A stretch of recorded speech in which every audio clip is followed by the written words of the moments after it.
Enregistré sur l'ordinateur. Alors bonjour à tous, on est là pour les rendez-vous de The Connection. Nous sommes le 23 janvier et j'ai la chance de recevoir Thomas Endem. J'espère que je prononce bien ton nom. Super. Parce que, voilà, moi j'aime pas qu'on estropie le mien, donc j'aime pas estropier celui des autres. Je dis bonjour à tous mes invités déjà. Donc Vivi qui vient de nous rejoindre, Flo, Adèle que je ne connais pas, Georges, si j'ai pas compris. Georges, c'est iPhone. Voilà. Émilie, que je ne connais pas non plus, je crois. Et Wilfried et Lionel, mes amis, aussi, avec Flo, voilà. Et Vivi, je pense que d'autres personnes vont nous rejoindre. Euh, mon Franck habituel que vous connaissez tous. Voilà, donc je vais projeter ma présentation. Touk touk. On va faire très light. On va faire vite. Et je ne sais pas si vous voyez. On va essayer de se mettre comme ça. Voilà. Donc, je vais juste rappeler, en fait, très brièvement, c'est quoi les rendez-vous de The Connection. Un rappel aussi de mon métier. Et puisque je sais que c'est souvent du chinois, de l'hébreu, l'agenda des prochains rendez-vous qui s'est pas mal rempli et qui est encore, il y a des dates encore en stand-by, il y a des trucs pas confirmés, donc j'ai pas encore tout mis. Et après, on avancera avec Thomas. Je sais pas si je me suis trompée ou non, on s'en fout, c'est pas grave. On est là pour un spécial, en fait, rendez-vous de The Connection entrepreneuriat. Le concept, une demi-heure que je ne tiens jamais, ou alors juste une fois, ça m'est arrivé, je crois. C'est plusieurs fois par mois et plusieurs fois par an, en vérité. Je me cale surtout à la disponibilité de mes invités. Régulièrement, on essaye de croiser vraiment les agendas. Parfois, c'est compliqué, mais on y arrive. Donc aujourd'hui, on est là avec Thomas Endem pour un spécial projet collectif optimiste. Je pense que les gens savent que j'ai la joie de vivre et que je suis une entrepreneuse. Donc forcément, ça matchait. Et hormis le fait que j'ai la joie de vivre, je suis convaincue que à plusieurs, en mode collectif, on avance beaucoup plus vite et qu'on va donc beaucoup plus loin et beaucoup plus haut. Donc je ne vous chanterai pas la chanson de Tina Arena. Voilà.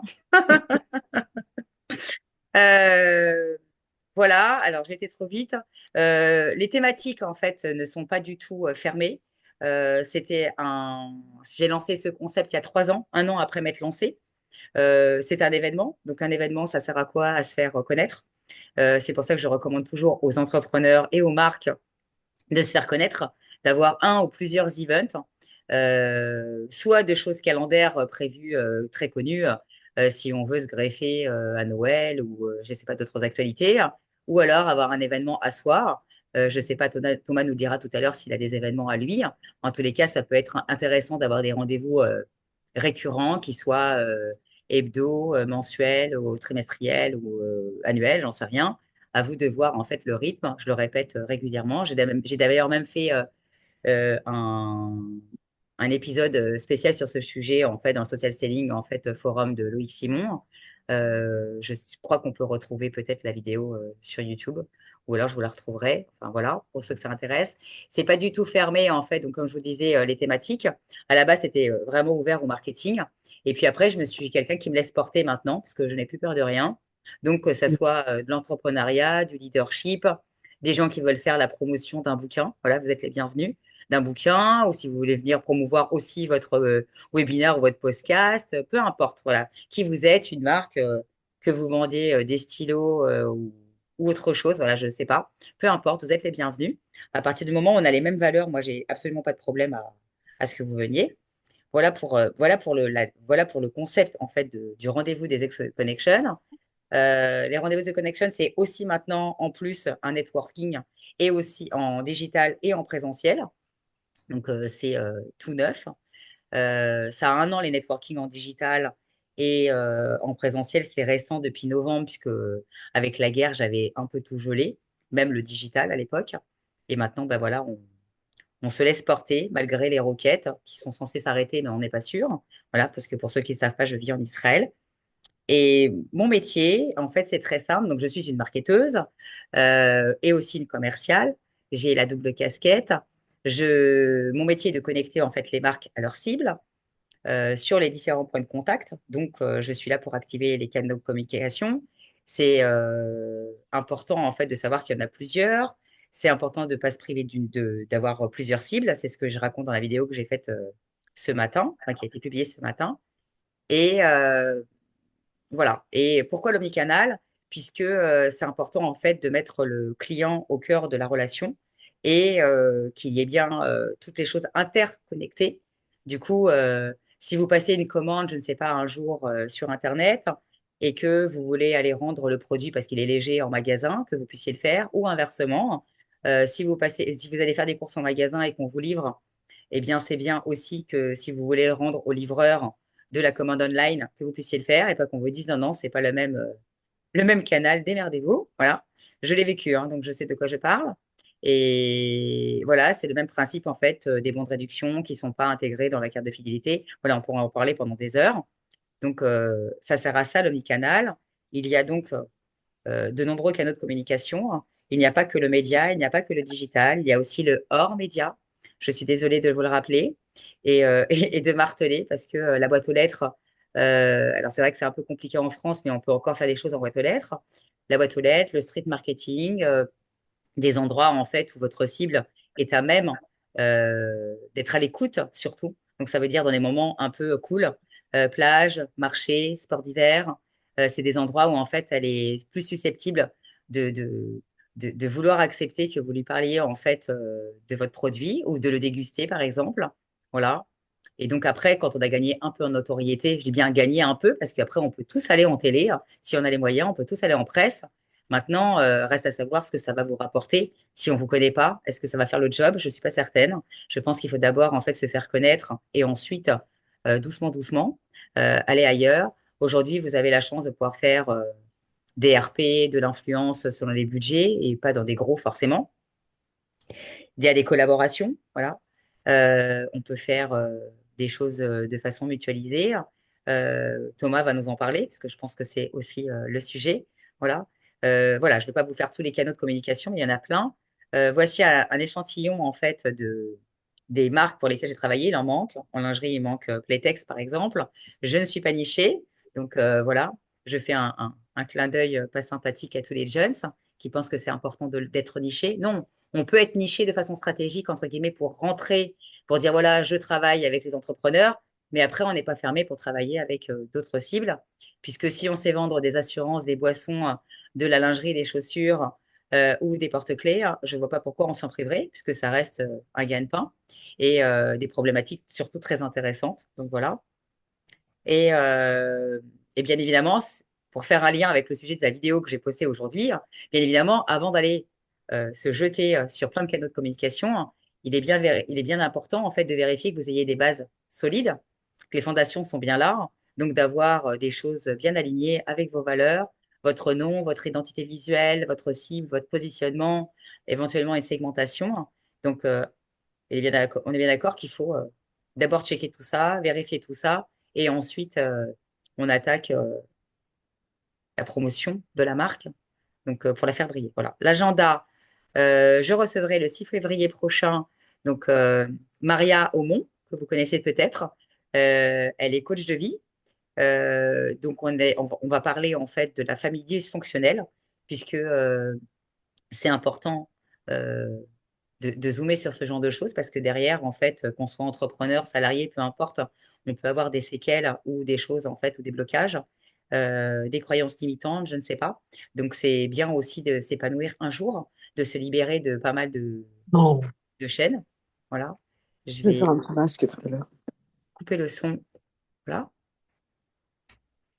Je recevrai aussi Laetitia Lamaric, que vous connaissez peut-être pas, pour un spécial e-commerce sur les tendances.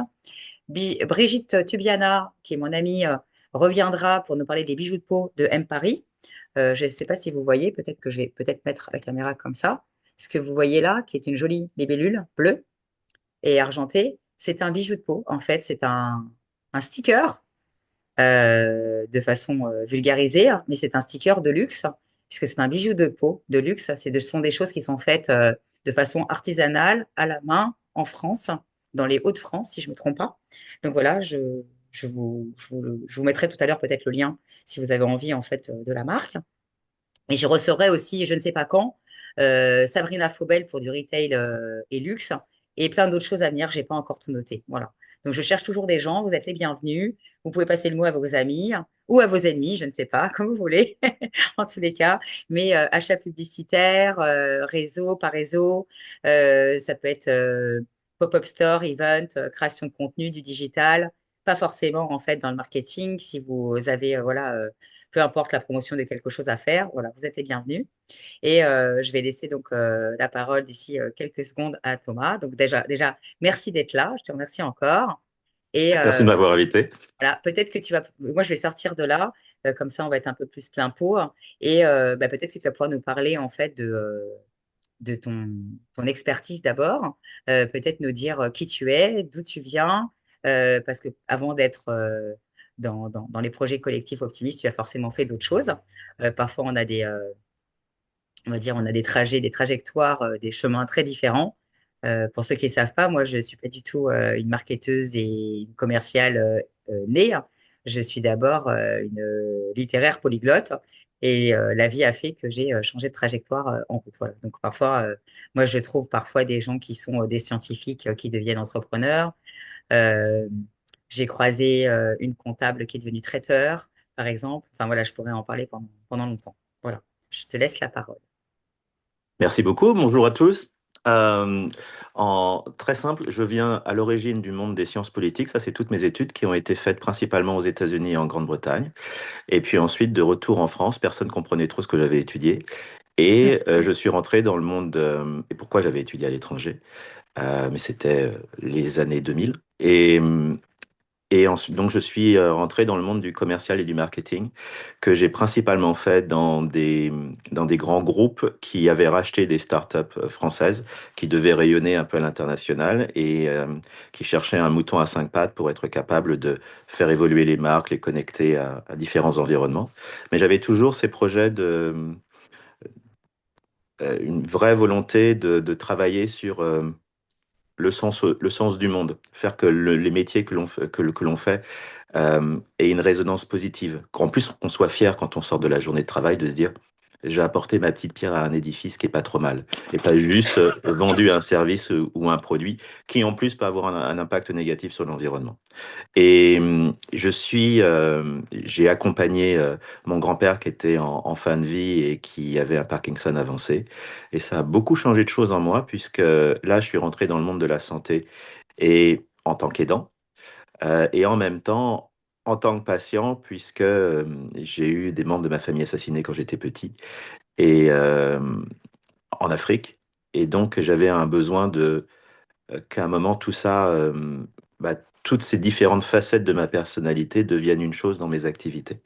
J'en avais marre qu'il y ait un côté perso qui soit quelque chose et que du côté pro, ce soit ailleurs. Donc, en accompagnant mon grand-père, j'ai travaillé sur des projets qui concernaient la santé, qui au début devaient être des entreprises, mais j'avais du mal à monter un modèle économique autour de la question santé, qui pour moi était un service qu'on devait apporter aux gens.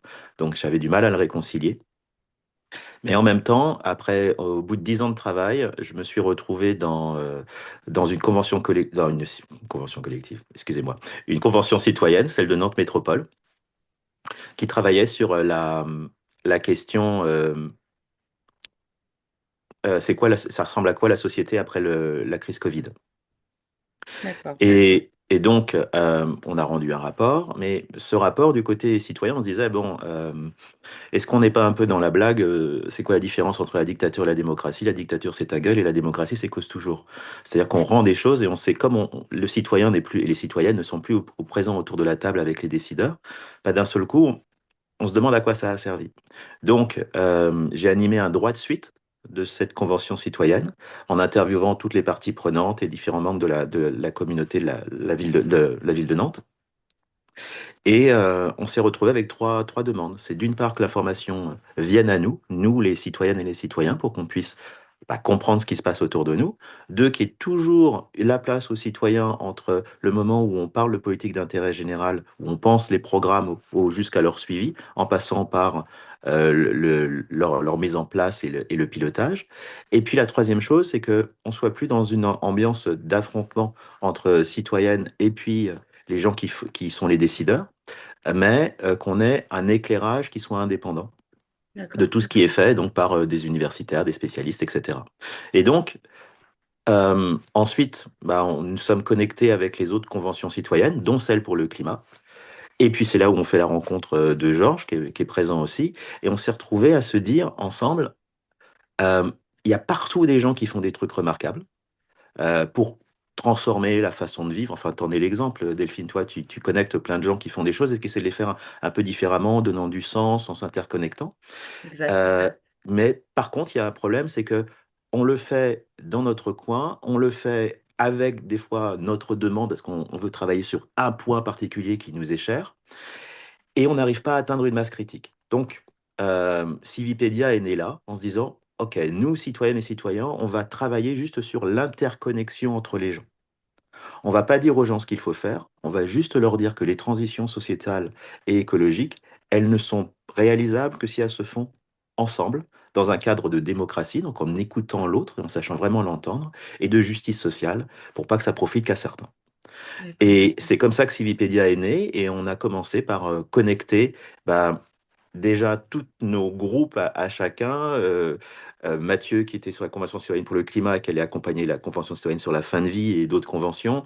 Georges, qui est à l'Université de Toulouse et qui lui travaillait sur comment est-ce qu'on valorise ce qu'on appelle les savoirs expérientiels des citoyens. En fait, nous sommes tous les experts de ce qu'on vit tous les jours. Et pourtant, nous ne sommes pas écoutés dans la génération des politiques d'intérêt général, ou qu'on appelle aussi politique publique. Et donc, comment est-ce qu'on valorise tout ce que les gens peuvent apporter et comment est-ce qu'on aide aussi les entreprises, les organisations de tout type et les institutions à travailler avec les citoyens. Donc, on a regroupé la formation du conseil et puis cette culture de la coopération et du partage avec donc 3 personnes qui coordonnaient ça. Aujourd'hui, on a un collectif qui fait plus de 20 000 personnes et pourtant, on n'a pas été vraiment faire beaucoup de promotion. Parce qu'on a connecté plein de gens qui avaient envie de se dire, moi j'ai un truc à partager et j'ai besoin d'une accélération parce que dans ma vie de tous les jours, déjà, je, je, je m'en sors plus en termes de timing. Mais si je dois avancer, il faut que je me connecte aussi à des gens qui vont avoir un intérêt à ce que je fais. Ça peut être des harmonies mutuelles ou des gros groupes ou des institutions. Et elles sont compliquées à contacter pour moi, parce que déjà la taille des dossiers, et puis je ne suis que moi dans un petit coin. Sauf qu'en connectant tous ces petits coins ensemble, on arrive à un effet de masse et on arrive à faire des propositions intéressantes. Donc, l'ingénierie du lien permet aux gens d'avancer. Voilà, c'est qui je suis, c'est ce que je fais. Et petite note, nous lançons cette semaine Démocratie créative, qui est la partie média coopératif citoyen, qui fait justement ce travail d'écouter les personnes, de les entendre, d'aller vers l'action. C'est jamais de la conversation pour se dire juste bonjour, c'est de la conversation pour accélérer quelque chose et faire du partage. Et voilà, donc c'est très chouette parce que il ressort en fait de tout ça que les gens sont plutôt bien dans le collectif, ils se sentent pas trop mal, mais il y en a certains qui sont là, donc s'ils peuvent dire le contraire. Et nous arrivons maintenant à vraiment des actions intéressantes et impactantes. Quelqu'un veut Oui, tu voulais dire quelque parler? chose ou... Ah oui, Quelqu'un d'accord. veut prendre la parole? Je sais pas. Parce que j'aimerais bien avoir la vie, pas, c'est pas la vie, que quelqu'un me raconte en fait comment ça se Oui, passe à moi, l'intérieur. Oui, moi Georges, je veux bien bonjour. compléter, oui, effectivement. Les ingénieries du lien dont a parlé Thomas, effectivement, c'est au cœur de notre travail avec Civipédia. Et il y en a besoin, il y en a vraiment beaucoup besoin dans le monde actuel, parce qu'il y a quand même beaucoup de forces qui séparent, qui éloignent, et beaucoup de peur, beaucoup de craintes, beaucoup d'imaginaire négatif, hein. Et donc, quand on favorise des liens créatifs, c'est-à-dire si on permet aux personnes de repérer réellement qu'est-ce qui les relie, les aspirations, les motivations profondes, par exemple, hein, ce sont des choses assez profondes déjà dans l'être humain, dans la psychique humaine. Donc, quand les gens repèrent ça entre eux, qu'est-ce qui se passe? Ils repèrent des liens solides, durables, sur lesquels ils vont pouvoir co-construire Hmm. des actions utiles pour eux-mêmes, mais aussi Pour les autres. pour la cité, Hmm. pour le monde. Voilà. C'est très simple, hein. C'est très simple, mais c'est des ingénieries plurimillénaires, hein. Les groupes de parole, les premiers hommes le faisaient déjà autour d'un feu, Donc, c'est pas 4000 Et du coup, personnes. c'est virtuel, c'est du présentiel, vous mixez les deux, vous faites comment? On peut mixer les deux. Moi, je le fais plutôt en présentiel. Vous vous Mettons, êtes alors attendez, hein, ne me ouais. dites rien, mais moi j'aime bien jouer aux devinettes. Est-ce que vous êtes dans le sud-est, ce sud-ouest? Est-ce que vous êtes de Toulouse par là? Moi, oui, moi, c'est Sud-Ouest Toulouse, mais je bouge, hein. Non, Et mais je suis fière de moi à l'oreille, parce que je ne vis ouais, pas du tout à bravo, Toulouse. bravo, bravo, bravo. Non, vous Et avez exactement presque la même voix qu'un oncle, on va dire par alliance, qui malheureusement nous a quittés et qui était ouais, toulousain. Donc d'accord. voilà, un juif tunisien qui vivait à Toulouse et, Oui. du Par coup, contre, tu redescends, il faut que. on va couper le son. Je, Voilà. je l'ai peut-être, je l'ai peut-être croisé, ton oncle, donc c'est Est-ce que vous possible, hein. connaissez Marcel Fertou? Non, je Non, connais pas, mais bah, c'est bon, pas grave. voilà, Mais en bon, tous les cas, je suis contente. Voilà, c'est un jeu que j'aime. Voilà, avec les faciès ou avec les voix, voilà, avec les accents. ouais. J'adore chercher en fait d'où viennent les gens. Et alors parfois je me plante, mais parfois je fais des bonnes pioches en fait. Voilà, Et donc là, c'était la bonne pioche. voilà. Parfois j'arrive à trouver, enfin la différence en fait entre une Iranienne, une Irakienne, une Égyptienne, une Marocaine, une Algérienne, une Tunisienne. Et j'ai là, je fais waouh!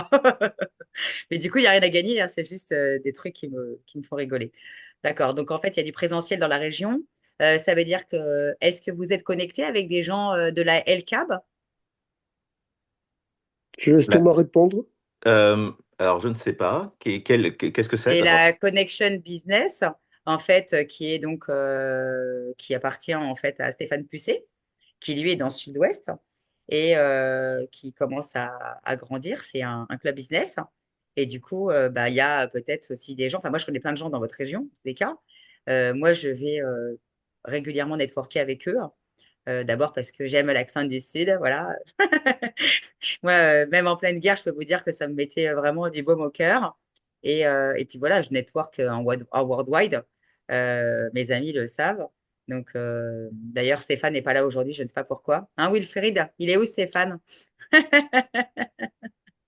Il n'est pas là, il dort peut-être, il dort. Parce qu'il est à Montréal, en fait, la personne dont je parle. Donc, Non, il est occupé voilà. là, on est en train de... Bonjour tout le monde, il est occupé Bonjour. là, on est en train de développer une formation Ouais, pour j'ai vu. construire son IA. Ouais, j'ai vu Donc, ça. Ouais, il a du pain comme on sur a la fait pas planche. mal de... Ouais, voilà, ouais. Et puis, comme il est au Donc, Canada, forcément, il doit être 6h30 ou 7h30 du matin. Donc, forcément, c'est c'est très ça. compliqué parfois. Et voilà. Donc, moi, si vous avez Il besoin d'être fait connecté, avec ça. grand plaisir, en mode worldwide, avec des gens, en fait, qui sont alignés, voilà, et qui aiment le collectif. Et je vous mettrai même en relation avec Caroline, ou même des gens du groupe. J'ai d'autres amis dans votre région ou pas. Voilà. Après, moi, il suffit que vous me fassiez un petit portrait, entre guillemets. Il y a peut-être même comment dire, des domaines d'activité qui vous intéressent peut-être plus que d'autres. Et alors, je ne connais pas encore tout le monde, mais j'ai un joli réseau aujourd'hui de 17 600 et des brouettes maintenant, personnes. Alors, j'essaye. Les gens qui me connaissent savent. J'essaye de me connecter, de faire des visios, de rencontrer en live quand ils sont là. Euh, Là, j'ai une femme qui m'a écrit dans la semaine. Elle m'a dit où tu es et tout. Elle me dit bah, je suis censée être là en février. Donc, du coup, la meuf, bah, je la connais pas. Elle me dit ouais, ouais, je voudrais te faire un bisou et tout. Et ça me fait rigoler. En fait, je la connais pas. Et c'est drôle. Voilà, il y a des choses qui se passent en fait au-delà des écrans, je pense. Et je le répétais ce matin et je le répète régulièrement. Je pense que nous ne sommes pas seulement des humains, nous sommes aussi des âmes. Et je pense que nous sommes des âmes connectées et que parfois, en fait, si les choses sont même bien plus fluides qu'on ne le pense, je suis sûre que ce ne sont pas de simples rencontres, mais ce sont des retrouvailles. Voilà, donc je sais qu'il va y avoir des gens qui vont me prendre pour une barge. Je m'en fous, voilà, c'est pas grave. Mais moi, je crois en fait aux âmes sœurs, aux âmes jumelles, Oh, euh, à ce genre de choses. Et je me dis, quand il y a des choses qui sont tellement fluides, et pourquoi en fait, avec le temps, en fait, un tri se fait et qu'on se retrouve qu'avec des gens qui finalement nous ressemblent et qui ont les mêmes valeurs que nous, c'est pas anodin en fait. Et je pense que et quand le tri est tellement rapide, j'appelle ça le tri divin. Voilà. Donc moi, je remercie Dieu. Je suis quelqu'un de voilà rempli de gratitude. Je remercie le ciel tous les jours parce que je sais que rien n'est fait au hasard et que quand il y a même, malheureusement c'est le cas, même si quelqu'un m'insulte, je sais que c'est la volonté de Dieu, il n'est qu'un bâton devant moi et que, il y a forcément quelque chose à comprendre derrière. Voilà. Donc, qu'est-ce qu'on peut se dire aujourd'hui? Qu'est-ce qu'on peut faire? Est-ce qu'on peut faire un exercice en collectif? Qu'est-ce que vous voulez? Je ne sais pas, Thomas, qu'est-ce que tu as prévu? Voilà. Alors, en Ju- fait, oui, vas-y, Georges. Juste par rapport à ce qu'a dit Delphine, je voudrais juste rajouter deux mots. Deux mots.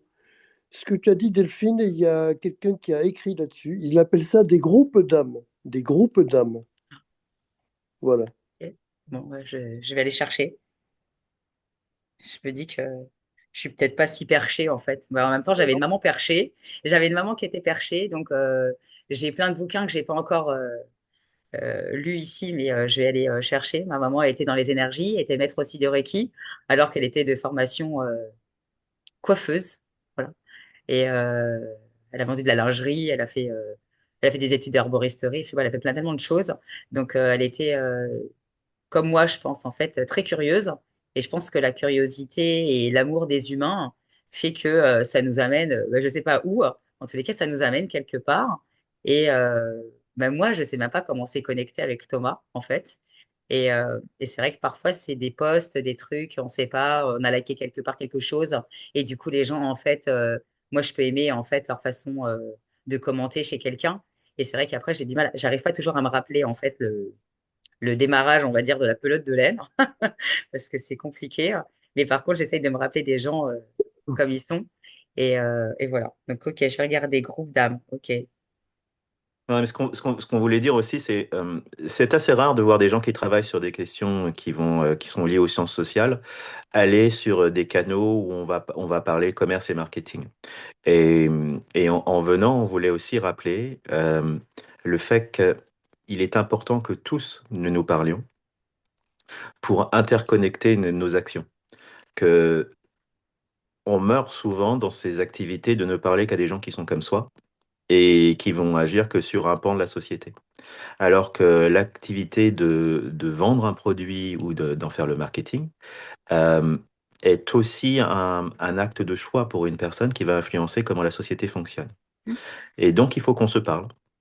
Chez nous, ça va être, là, on va aider à la diffusion du film Doléances. Le film Doléances, c'est ce qui avait, ça parle des doléances qui ont suivi les Gilets jaunes en France, et pendant lesquelles, bah, on a plein de gens, des centaines de milliers de Français ont été dans leur mairie, ont donné, ont voulu être écoutés, on leur a dit qu'on allait les entendre, et puis derrière, il n'y a pas eu d'exploitation de ces cahiers de doléances.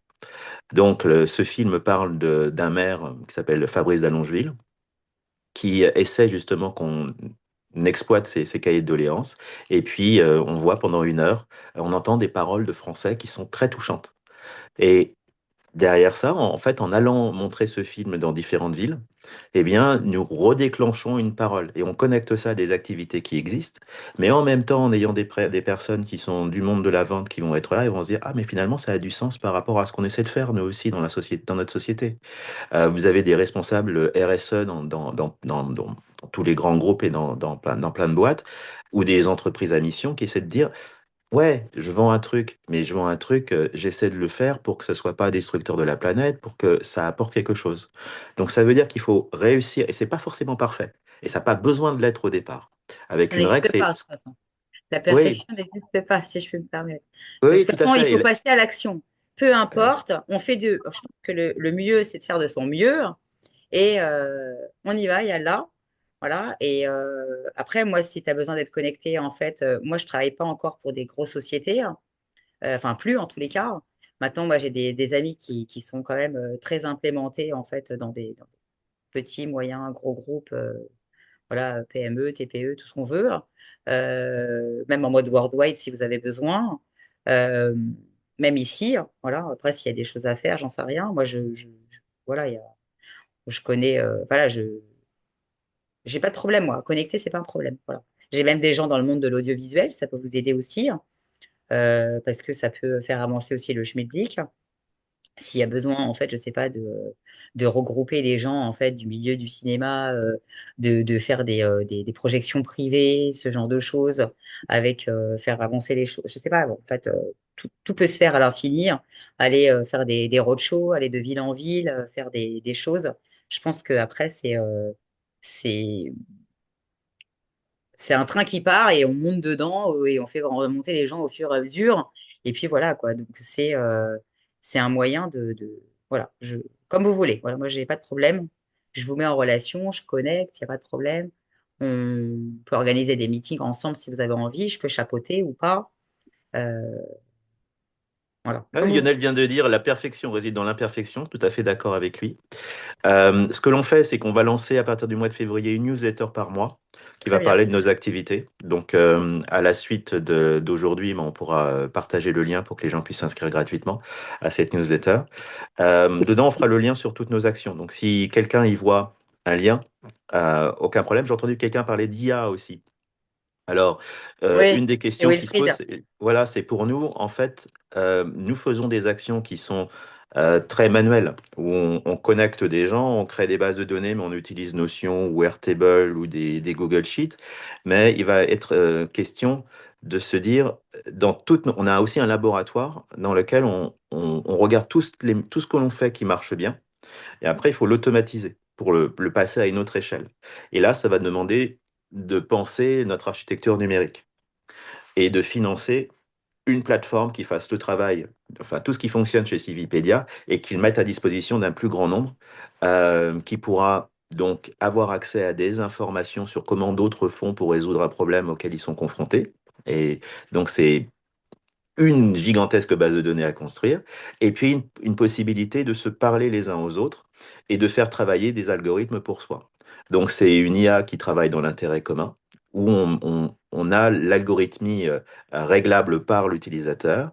C'est pas une exploitation des données personnelles pour faire de l'argent avec, et donc non, c'est juste là que du service pour le citoyen, avec un modèle économique en forme de coopérative où les investisseurs, les collaborateurs et les utilisateurs ont tous des parts dans cette société commune. Donc ça, ce sera un modèle aussi à monter ensemble. Dans ce cadre-là, d'ailleurs, on a ceux qui sont en France peuvent peut-être connaître l'opération Milliard, qui veut aller chercher 1 milliard d'euros au minimum pour des transitions justes. Alors le chiffre est symbolique puisqu'il il veut simplement dire on ne va pas chercher 10 000 euros pour changer le monde. Il faut vraiment des sommes qui rendent les projets pérennes. Et donc, il faut des sommes assez considérables, mais qui représentent très peu par rapport à ce que ça coûte de ne pas agir. Je vous donne un exemple. J'ai cité les Gilets jaunes tout à l'heure. Eh bien, dans tous les endroits, il y a des territoires zéro chômeur longue durée. Donc, ce sont des endroits où des personnes qui sont exclues de l'emploi, eh bien, finalement, ont retrouvé un travail, une fonction dans une activité qui est sponsorisée par l'État. Donc, c'est 50% de ce que l'État paierait au chômage. Et le reste, il le paie en vendant des services, mais des services qui ne sont pas rentables s'ils sont menés par des entreprises. Donc, il n'y a pas de biais de compétition.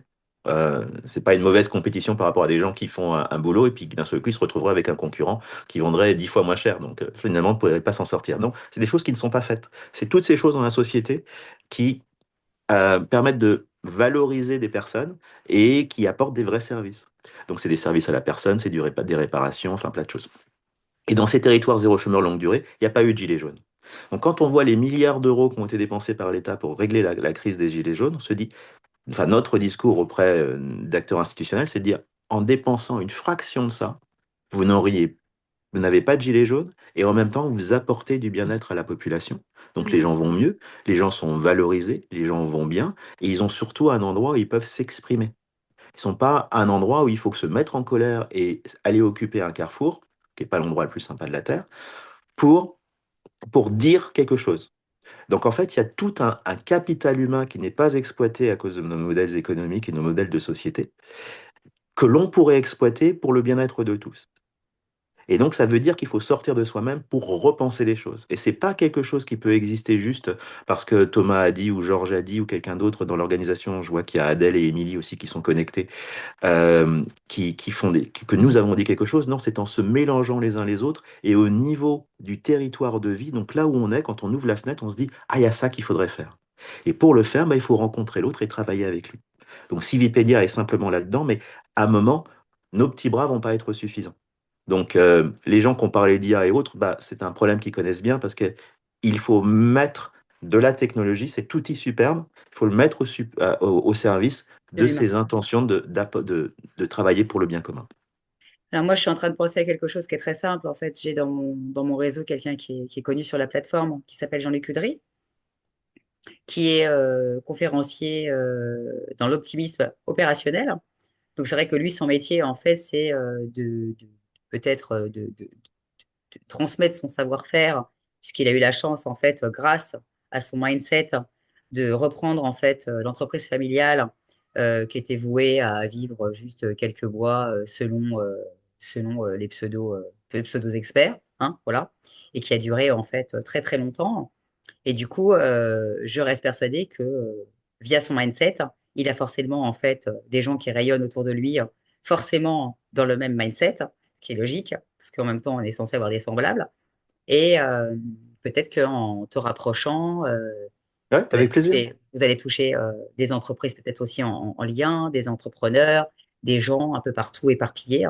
Et voilà, après, je pense qu'on peut en parler à l'infini, en fait, de connexion.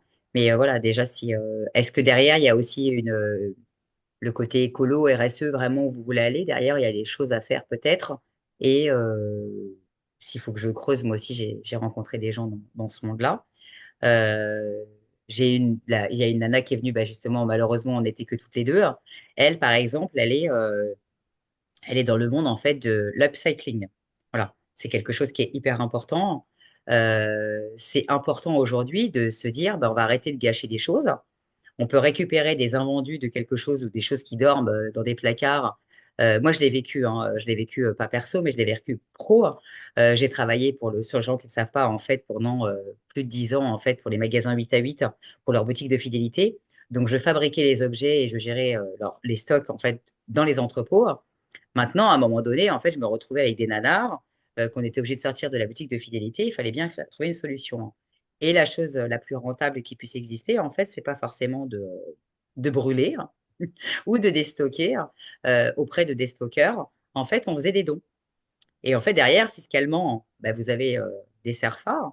Donc, c'est exonéré, je crois, en fait, avec les 66% ou je sais pas quoi. Et du coup, on vous donnait, en fait, cette marchandise à des associations qui avaient besoin, comme mécénat chirurgie cardiaque ou tout simplement en fait la Croix-Rouge ou d'autres. Voilà. Donc elle, par exemple, mon amie Alice Sadrin, elle récupère en fait, elle voudrait récupérer en fait, par exemple, du textile, puisque son métier c'est vraiment le upcycling textile, du textile qui sert à rien, ça peut être des invendus ou des choses avec des défauts, j'en sais rien, peu importe. En fait, ça peut être n'importe où, n'importe quoi. Et derrière, elle peut faire plein de choses. Donc, quand on est voilà, c'est exactement le même concept que ceux qui ont repris le concept que j'en avais parlé, en fait, parce que je trouvais ça rigolo. Allez, enfin, je continue encore. Quand il y a des choses qui me plaisent, en fait, dans le marketing ou dans la société, j'ai pour habitude de les présenter. Donc, j'ai arrêté de promouvoir des gens, entre guillemets, gratuitement, parce que maintenant que j'ai un gros réseau, j'en profite, en fait, je suis pas influenceuse, mais j'ai 17 000 abonnés, donc autant aussi monétiser, quelque part. Mais par contre, j'ai découvert en fait ce qu'on appelle les chaussettes solidaires ou si vous les connaissez. En fait, on a tous des problèmes de chaussettes esselées. Voilà. Hein, on ne sait pas où elles sont passées. Elles ont forcément été mangées par la machine à laver, on va dire ça comme ça. Et du coup, il y a une société qui est donc à Paris, dans le quartier de ma naissance, dans le 18e arrondissement, qui a créé en fait la récupération de ces chaussettes. Et derrière, ils vous fabriquent d'autres choses avec. Voilà. Et c'est intelligent en fait. Parce que qu'est-ce que vous faites avec vos vieilles chaussettes? Rien. Alors après, si, on peut s'en servir de une, deux pour cirer nos godasses. OK. Mais on va pas besoin d'en avoir. Si c'est beaucoup de chaussettes qui dorment, on peut faire d'autres choses avec. Voilà. Ce Et que c'est tu ça dis qui. là, ce que tu dis là est vraiment très important, Delphine, parce que ça rejoint les ingénieries du lien. C'est-à-dire, si je sais qu'est-ce que l'autre n'utilise plus, ou qu'est-ce que l'autre peut me donner, Oui, etc., et ce que je peux lui donner, c'est le exact. principe de l'économie circulaire. Ça veut Oui, dire que rien ne se perd. hmm, Tout peut être réutilisé, recyclé. oui. Donc, il n'y a plus de pertes. Il y a plus de... On peut utiliser et recycler, hein, que ça soit au niveau des matériaux ou je sais pas. Hein. Mais après, c'est même. Elle est venue il y a pas longtemps aussi. J'ai reçu une femme en fait qui est entrepreneuse et qui a créé la communauté des entrepreneurs. Et en fait, c'est vrai que moi, je le fais pas souvent et j'ose pas le faire. Maintenant, je ne suis pas fermée à faire du troc avec des gens. Voilà. Ça veut dire du troc, ça veut dire que, je sais pas, je dis n'importe quoi. Si Lionel sait faire quelque chose que je ne sais pas faire, et si Lionel a besoin de moi sur quelque chose que je sais faire et que lui ne sait pas faire, et inversement, eh ben, ça me dérange pas de faire un deal avec lui, hein. Alors, c'est vrai que officiellement, il ne sera pas mon client, je ne serai pas sa cliente, il va pas y avoir, en fait, d'oseille qui va passer à un moment donné, hein. Mais on s'en fout, hein. Parce que l'air de rien, lui va grandir, il va gagner du temps au niveau de ses tâches. Et c'est ce que j'essaye d'expliquer parfois à des gens qui ne comprennent pas, hein. Et je leur dis, mais moi, par exemple, faire une vidéo et de m'emmerder derrière à la foutre sur CapCut et après à mettre des sous-titres, c'est pas mon job. J'ai 51 ans, ça me fait pas triper, quoi. Je suis désolée de vous le dire.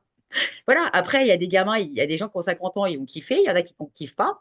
Je suis pas, on va dire, une geek. Du coup, j'ai essayé de s'expliquer un jour à un gars qui avait mon âge et je lui dis, mais tu comprends que je préférerais sous-traiter cette partie-là parce que si demain je fais des vidéos, j'ai pas que ça à foutre. Je préfère écrire un livre ou des e-books ou des posts ou faire des vidéos que de m'emmerder à mettre des sous-titres sur CapCut. J'ai aucune valeur ajoutée à mettre des sous-titres roses sur CapCut, quoi. Excusez-moi, quoi. Et c'est pas prétentieux, hein. C'est que ça ne sert à rien, quoi. Et pendant ce temps-là, je pourrais faire d'autres choses. Donc, voilà, c'est toujours la même histoire. Et il y a des gens qui veulent pas comprendre, en fait, cette entraide. Et je pense qu'il y a il y a des choses à faire, justement, en, ça reste de l'économie circulaire quelque part, même si c'est pas matériel, ça reste de la démat, mais en attendant, ça peut aider les gens, voilà. Et moi, j'ai créé quelque chose, vous le savez peut-être pas, mais il y a plus de 2 ans, j'ai créé en fait un collectif qui s'appelle The Connection. Je pense que j'en avais parlé, Thomas, quand on s'est rencontrés, peut-être. Mhm. Voilà.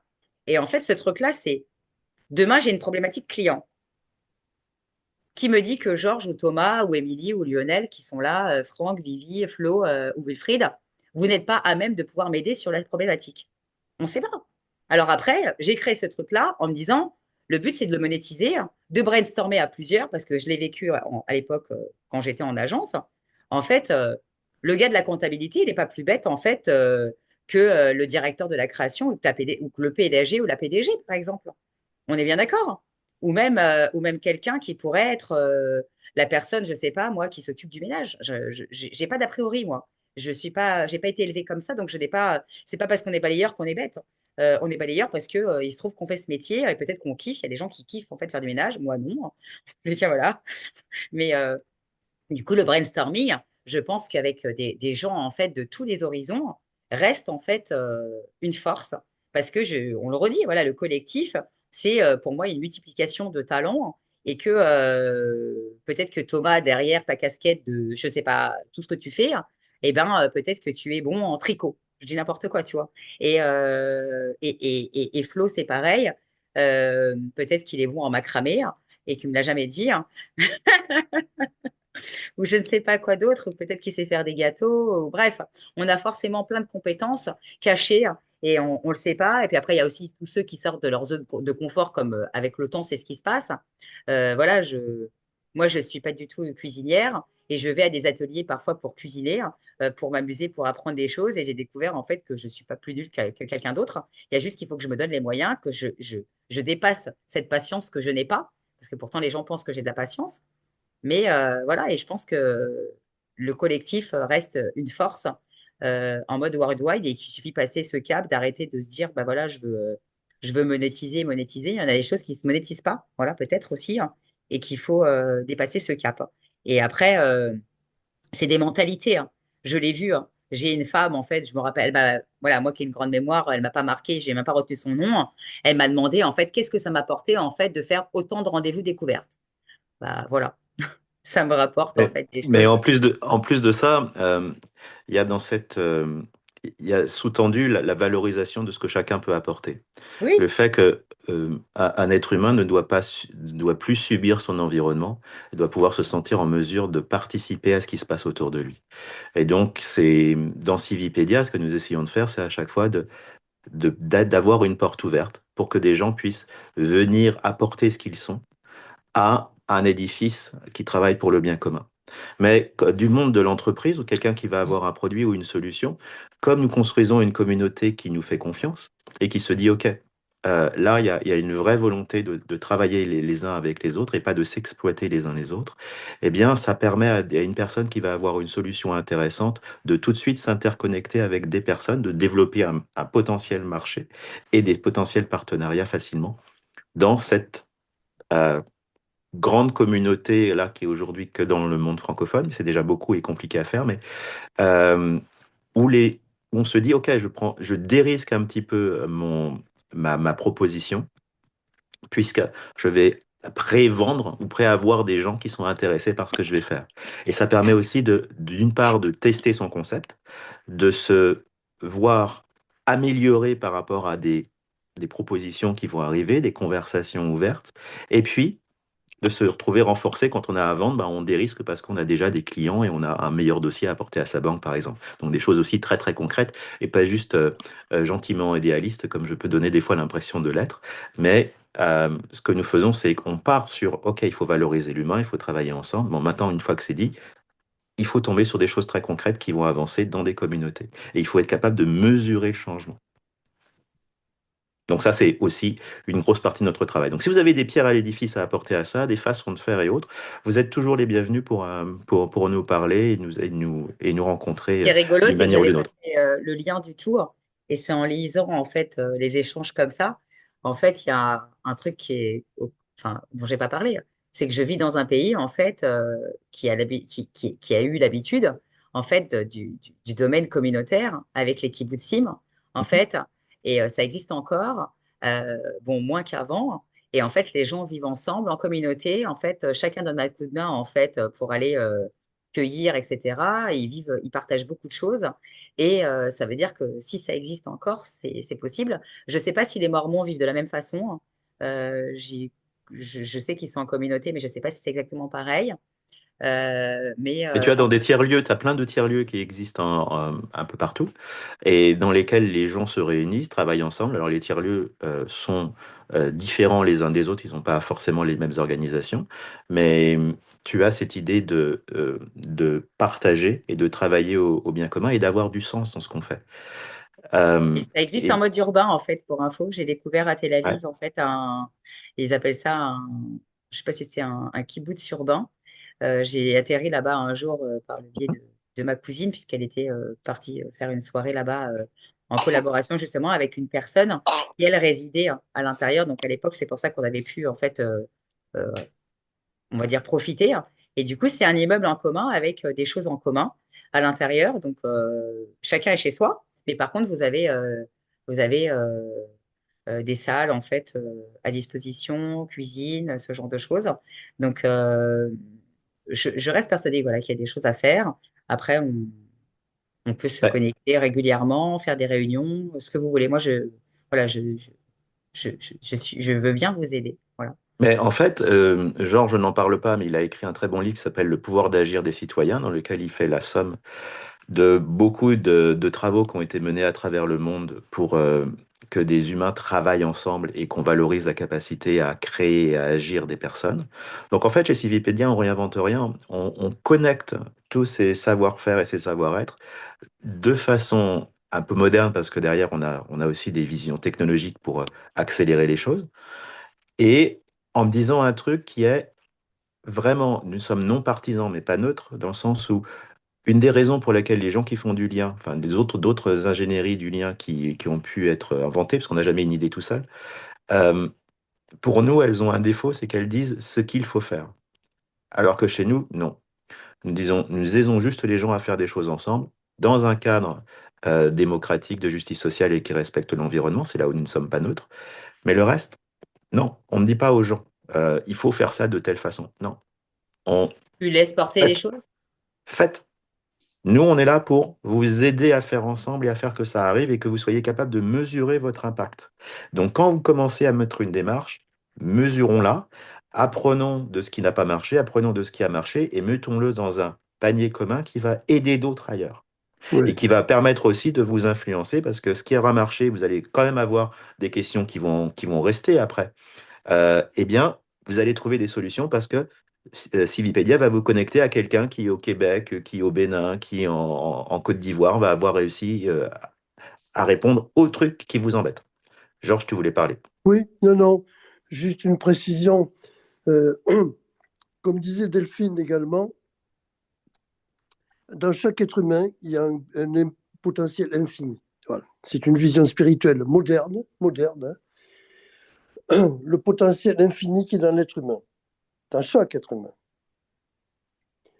Donc, partant de ce postulat, hein, qui est vérifié de plus en plus par les sciences humaines et sociales du monde entier, hein, ce postulat nous invite, nous oblige même, comme disaient certains philosophes, ça nous oblige, ça nous rend responsables de je croise l'autre, je vois son potentiel en parlant rapidement, ça peut être vu très rapidement hein, d'ailleurs, hein. Je vois son potentiel, je me dois, je me dois de l'aider à révéler son potentiel, peut-être il n'ose pas, peut-être il a été fracassé dans la vie, etc., etc. C'est ma responsabilité de lui dire, écoute, si tu veux, je t'accompagne un petit peu, hein. Et c'est comme disait Thomas, c'est pas moi qui vais lui dire ce qu'il va faire parce qu'il sait très bien ce qu'il veut faire, ce qu'il peut faire, ce qu'il veut faire. Je dois juste lui donner un coup de main, juste un coup de main, un petit accompagnement, un petit gain, un surplus d'énergie. Il va capter cette énergie et il va pouvoir aller plus loin. Voilà. Oui, c'est comme disait Wilfried, c'est accompagner les gens à coucher de quelque chose qui est en eux, mais avec l'aide des gens qui vont leur permettre d'améliorer, de mieux recevoir, et puis de se sentir bien dans la démarche, et de surtout de ne pas être seul. On meurt aussi de beaucoup d'isolement de tous les projets que nous essayons de porter. Il y a une personne très bien qui est en ligne, qui est Émilie, qui est à Lyon, qui Ouais. elle, justement, c'est la diversité des casquettes, quand je l'ai rencontrée, m'a impressionné, mais tout ça lui permet je pense, si Émilie, tu veux prendre la parole, le mélange de tes savoir-faire permet de faire des trucs super. Allez, présente-toi, Émilie. Merci pour l'intro. Effectivement, ça fait plaisir. Merci de me donner la parole parce que depuis tout à l'heure, et c'est toi Delphine qui a ouvert le bal, on parle de l'invisible et ça me fait vibrer forcément très fort. Toutes ces casquettes dont il parle, c'est des expériences, des domaines différents. Effectivement, j'ai fait plusieurs. Il y en a qui disent j'ai eu plusieurs vies, mais en fait, c'est surtout qu'à un moment, j'ai quitté l'idée que c'était le domaine qui comptait et du coup, en fait, je travaille beaucoup avec la polarisation des émotions. Et j'aime beaucoup cette idée de potentiel infini. Pour moi, c'est pluguer les gens sur leur créativité. La créativité, c'est ce qui nous permet de faire différemment, de se renouveler, ce fameux changement dont on a tant besoin. Et bien évidemment, ce sera tous ensemble. Individuellement, on va faire de petites choses. Tous ensemble, ça permet le dimensionnement tout en gardant ce sens au cœur pour avoir de l'impact. Et je reste persuadée que ça permet aussi, en fait, d'être heureux et de s'épanouir, en fait. Et je crois que c'est la mission de tout un chacun.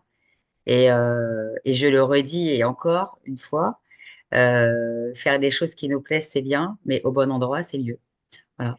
Ce qui Moi, compte, c'est s'aligner. Je suis tout à fait d'accord. Et puis, j'ajouterais que ce qui est important aujourd'hui, c'est la matière. C'est comment on passe tout ça concrètement dans la matière. Et pour ça, on va avoir besoin de multipotentiels, de multicanaux, et tout ça avec le cœur. Donc, du coup, comment là, faisons-nous avec cette matière par pour exemple, y aller? Nous avons Floris qui est là, qui lui est en Afrique. Et je reste persuadée, en fait, pour être très, très intégrée quand même depuis 4 ans maintenant, enfin même 5, dans le réseau africain. Euh, Même si je ne suis pas allée, en fait, je suis pas, enfin, je connais que la Tunisie et le Maroc, c'est tout. J'ai pas eu le temps encore d'aller au Sénégal ou en Côte d'Ivoire ou ailleurs. En tous les Pas dans cas, cette vie-là, tu veux dire? oui, je reste persuadée que j'y suis allée puisque je suis très connectée avec eux depuis toujours, comme avec les Antilles, où j'ai l'impression d'être chez moi quand je suis en Guadeloupe et que je reconnais les endroits, comme en Italie d'ailleurs. Mais bon, après, ça, c'est un autre sujet. Et en tous les cas, voilà, je pense qu'on peut faire avancer le schmilblick avec les gens. En fait, voilà, j'ai des idées. Je pense qu'il faudra qu'on organise un spécial ensemble. Voilà. S'il y a besoin de faire une conférence avec mon réseau, avec grand plaisir. Voilà. Si vous voulez que je porte, entre guillemets, le truc et qu'on profite de mon réseau pour après faire les invitations. Par exemple, moi, Thomas, je ne te l'ai pas expliqué, mais quand tu as tagué les gens, si les gens ils sont pas encore connectés à moi, moi, je ne peux pas les ajouter. En fait, c'est mal fait en fait pour ça, LinkedIn. En fait, je ne peux pas dire, tiens, je vais inviter Georges. Non, Tant que Georges n'est pas connecté avec moi et s'il n'était pas connecté sur LinkedIn, bah, tant qu'il n'était pas connecté, je ne peux pas l'ajouter. Donc c'est couillon, voilà. C'est des freins que nous met en fait LinkedIn. Et alors que c'est pratique en fait d'avoir l'event, tout, on a le rappel, on se log. Et donc avec plaisir, si vous voulez que je Alors, chapeaute, je voudrais ajouter un point aussi dont on n'a pas parlé, c'est la question de la santé mentale. Euh, c'est importante. tous les êtres humains, parce qu'à un moment, euh, on a parlé de la résilience, et c'est vrai que chez Civipédia, en fait, on retrouve dans les coordinateurs de Civipédia que des gens qui ont fait un acte de résilience. Et ça a changé un truc pour eux et ça leur a donné des capacités à coordonner tout notre travail. Mais là, j'ai vu aussi que Adèle était connecté et Adèle Il est est une parti, oui. personne. Ah là, il est parti, mais il Oui, oui. travaille et on a un projet sur les questions de. Il est parti au bout d'une demi-heure. Apparemment, il ne Ouais. pouvait pas rester plus. Ben, on a un projet sur les questions de santé mentale, mais le message là aussi est de dire à des personnes qui vont avoir été cassées par un événement de vie, qui vont avoir une particularité dans leur fonctionnement, vous avez votre place. Il y a quelque, c'est, en fait, on tourne souvent une particularité d'une personne ou une souffrance comme une impossibilité à faire, alors que non. Vous avez quelque chose à contribuer qui peut être merveilleux. Et pour ça, il faut apprendre à le valoriser. Donc, venez, ouvrez-vous à nous parler. Le numérique peut aider parce que le numérique, pour des personnes qui sont très sensibles, par exemple, va permettre de désensibiliser un petit peu ou de permettre à quelqu'un de rester dans sa coquille protectrice, son chez-soi, tout en s'ouvrant à l'autre. Donc, il y a des avantages à travailler aussi entre le numérique et le physique pour inclure tout le monde autour de la table. Donc, le message est aussi faisons en sorte que dans toutes nos activités, on n'aille pas que vers des personnes qui sont déjà dans la catégorie des personnes qui sont notre acheteur ou notre client ou notre collaborateur habituel, mais aussi toutes ces personnes que l'on oublie et qui ne sont pas toujours, qui ne se sentent pas aptes ou capables ou qui se disent non, moi je ne vaux pas la peine. Alors que non. Donc, il faut aussi penser dans notre façon de communiquer vers les autres, aller vers les plus fragiles pour les valoriser. Alors, si je Ah, peux me permettre, ouais, excuse-moi de te couper, en t'en fait, prie. ça passe forcément, en fait, pour moi, par de la thérapie, hein, et pas n'importe quelle thérapie. Aujourd'hui, il y a des outils qui sont très rapides. Et parce que, en fait, tous ces gens qui. Je peux en parler, hein, je ne raconterai pas ma vie aujourd'hui, hein, je ne suis pas apte à le faire sur tous les sujets de ma vie, puisqu'il y a des choses que personne ne sait, hein, à part Vivi, peut-être. Voilà, parce que même Franck, qui me connaît depuis longtemps, ne le sait pas, hein. Voilà, il y a des sujets, en fait, par exemple, l'hypnose, la réflexo, la sophro, le MDR, en fait, toutes ces techniques aujourd'hui, en fait, permettent de faire avancer le schmilblick par rapport à des choses qu'on a vécues. Euh, je reste persuadée, et je te rejoins là-dessus, en fait, je ne sais pas ce qui se passe, en fait, de quelqu'un, dans la tête de quelqu'un, puisque toi aussi, tu as vécu des gros chocs émotionnels. En tous les cas, je pense que en creusant, en grattant, nous avons des potentiels qui étaient vraiment enfouis, en fait, vraiment. Et, et c'est pas seulement un problème d'alignement. Je crois qu'il faut vraiment. Il y a des, comme il y a ici, il y avait des verrous, hein, il faut les faire sauter, pouf, pouf, pouf. Et moi, j'en suis la preuve. J'ai débloqué vraiment plein de choses. La guerre a été le summum, en fait, de mes traumas, en fait. Et du coup, c'est comme ça que moi, il y a un an, en fait, les gens ne le savent pas, mais il y a plus d'un an, en fait, je ne sortais pas de chez moi quand la guerre a démarré. J'étais en trauma total, puisqu'il y avait vraiment trop d'alertes pour moi. Et c'est parce que j'avais trop de traumas qui se superposaient comme dans un millefeuille, en fait. Donc, il fallait déverrouiller pas mal de choses pour pouvoir faire avancer le public. Parce que c'est un truc, un truc, un truc, un truc. Et c'est pas seulement le divorce de mes parents. Après, c'était la mort d'une de mes amies qui était même pas majeure. Voilà, ça a été beaucoup de choses additionnées. La mort de mon beau-père, voilà, je vous en parlerai bientôt. J'ai décidé de prendre la parole sur le sujet. Euh, je, je m'amusais, entre guillemets, à lui rendre hommage depuis des années sur Facebook. Maintenant, raconter ce qui s'est passé et la tragédie que j'ai pu vivre avec son décès, qui lui est tragique, et même moi en tant que gamine de 15 ans, à l'époque, c'était aussi tragique. Voilà. Et je pense que c'est tout ça qui fait qu'à un moment donné, il faut se dire, je veux m'en sortir, je veux avancer. Euh, c'est clair qu'on est tous capables de quelque chose à un moment donné, mais il y a aussi derrière ce problème d'estime de soi et de confiance en soi. Et ça, à un moment donné, on est dans des sociétés en fait où vous pouvez très bien avoir un manager toxique, un PDG toxique. Bon, moi j'ai tout cumulé, hein, donc voilà. Euh, Et à un moment donné, ben, soit on décide d'avancer. Moi, c'est simple, ça a été mon cancer, en fait, où j'ai dit, voilà, OK, tu es en Israël. C'était très compliqué. J'ai tout quitté pour être là à 4000 kilomètres. C'est un choix, hein. Personne est arrivé avec un gun en me disant, tu dégages. Personne n'a fait ça. J'ai décidé de venir ici. Sauf que je n'avais pas compris l'envers du décor derrière de ce que j'allais vivre, que j'allais être toute seule. Voilà, Vivi fait partie de mes amis. Elle sait que ça a été très difficile en fait pour moi d'être cutée en fait de ma tribu en fait. J'ai quitté ma tribu, mon monde, mes repères, tout. Voilà. Mais en plus derrière, je savais pas que j'allais tomber malade non plus. Peut-être que c'est toutes ces peurs qui ont fait que je suis tombée aussi malade. Mon corps a pété un câble. Et derrière, j'ai décidé de me faire aider. Donc elle n'est pas là aujourd'hui. En tous les cas, on a fait un spécial avec elle la dernière fois, celle qui m'a aidée et qui m'aide encore aujourd'hui, qui est Sandrine Simra-Brahmi, que vous pouvez retrouver par exemple sur LinkedIn, donc qui est donc qui est thérapeute et qui fait entre autres de l'hypnose. Et, euh, et c'est pas du tout des shows comme on peut imaginer à la télé. C'est des choses en fait très simples. Mais on peut avancer, on peut regagner. Et moi, c'est comme ça que j'ai pu créer The Connection. The Connection, en fait, si j'avais pas fait ce travail d'hypnose, ne serait pas sorti. Je l'ai sorti après un rendez-vous, on va dire un peu ripou avec une société que je remercie d'ailleurs. Je remercie ToraBox en fait de m'avoir proposé 12,50 € en fait pour travailler chez eux avec mes 20 ans d'expérience. Voilà, aujourd'hui je lâche le morceau, je m'en fous, j'ai plus peur de rien.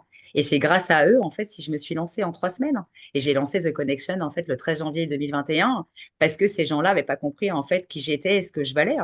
C'est con, c'est pas du tout en fait prétentieux. Les gens qui me connaissent savent que je suis dans une grande humble mais par contre, on ne peut pas proposer à quelqu'un qui a plus de 20 ans d'expérience, en fait, un tel salaire. Et ce qui est rigolo, c'est que je me suis connectée récemment, enfin, il y a pas mal d'années avec quelqu'un et que j'ai fait seulement la semaine dernière une visio avec la personne et on a eu le même entretien avec pour le même job. Et du coup, elle et moi, on a refusé le job. Donc finalement, c'est drôle, en fait. Moi, j'ai même pas eu besoin de le refuser. C'est que la conversation a été coupée par Dieu. En fait, la batterie a coupé l'appel, voilà, de la personne qui avait fait qui était DRH. Donc voilà. Donc c'est clair que il faut se faire aider. Et je pense qu'en fait, pour rentrer dans un cercle vertueux, il faut regagner sa confiance en soi, son estime de soi. C'est ce que je répète régulièrement et c'est pour ça que j'ai des quotes en fait sur des thématiques très importantes. Et c'est pas seulement pour m'amuser avec des jolis décors. D'ailleurs, ça me fait penser aux jolis décors de Wilfried. En fait, c'est des décors dont je pourrais me servir. Voilà, bon, ils bougent pas les miens, mais ils sont fixes et je rajoute en fait une jolie citation. Mais la citation, elle est cherchée, elle est forte, elle va amener quelque chose aux gens parce que quand on est entrepreneur et qu'on veut voilà, porter à bout de bras en fait un projet, mais si vous avez les jambes qui flageolent, ça sert à rien. Il faut avoir les jambes fortes et la tête forte. Alors c'est vrai qu'après, ben, moi je suis une ancienne sportive qui a vécu des galères, qui a vécu des grandes épreuves, donc forcément, j'étais gymnaste et danseuse, donc forcément, et bon, en parallèle, j'ai fait aussi de la boxe bien plus tard. Mais du coup, c'est vrai que j'ai ce mindset et ce mindset, en fait, il sort pas de nulle part à un moment donné. Soit vous avez des épreuves, ou soit vous êtes fait coacher.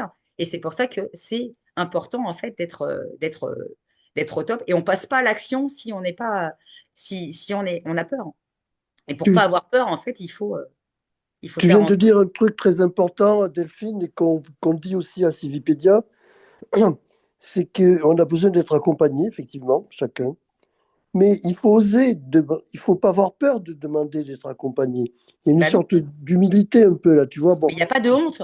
Et moi, je le voilà, répète, et Flo, en fait, les voilà, gens qui sont dans mon réseau, je l'écris noir sur blanc régulièrement. Moi, j'ai pas de honte à dire, en fait, que je me suis fait coacher voilà, et que je continue encore. Moi, il se voilà. trouve que maintenant, je le fais même en présentiel, puisqu'il se trouve que la vie a fait que c'est très bizarre. Hein, je ne crois pas au hasard. C'est-à-dire que moi, j'habitais encore à Haïfa quand j'ai trouvé sur Facebook, en fait, Sandrine Simra-Brahmi.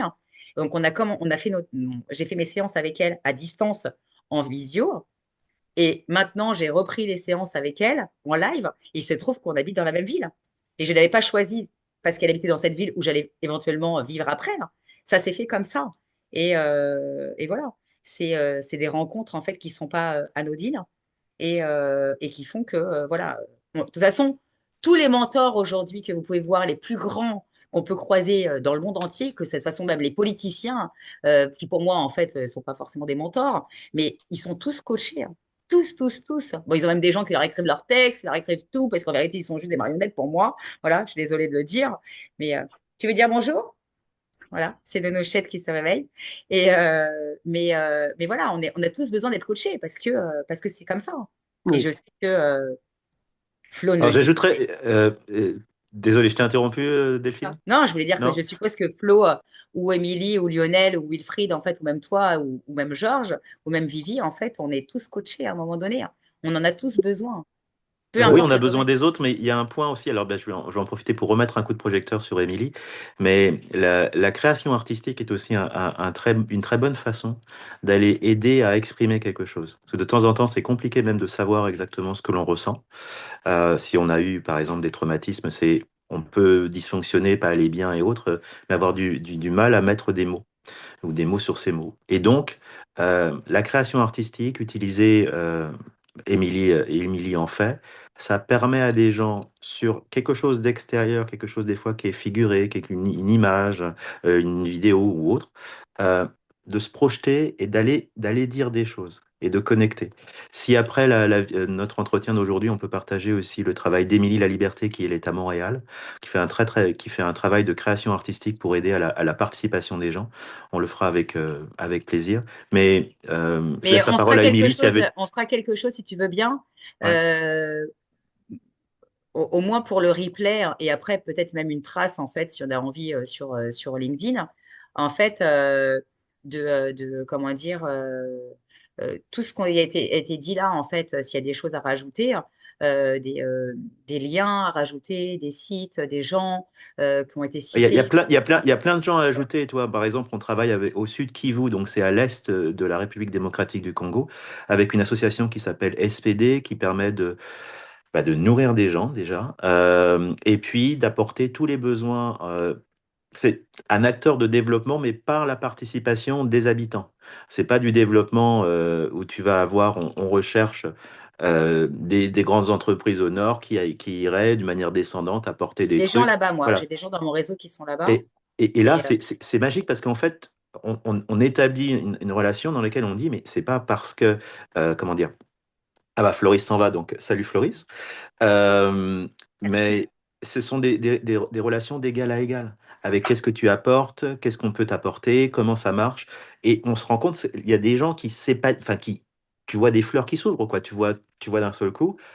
Enfin, je me sens bien, enfin, je suis valorisé, enfin, je vois que je peux apporter des choses et c'est super. Et c'est vraiment un travail, moi, ça m'a beaucoup marqué parce que j'ai échangé cette semaine avec Émilie, c'est peut-être aussi pour ça que je la cite beaucoup.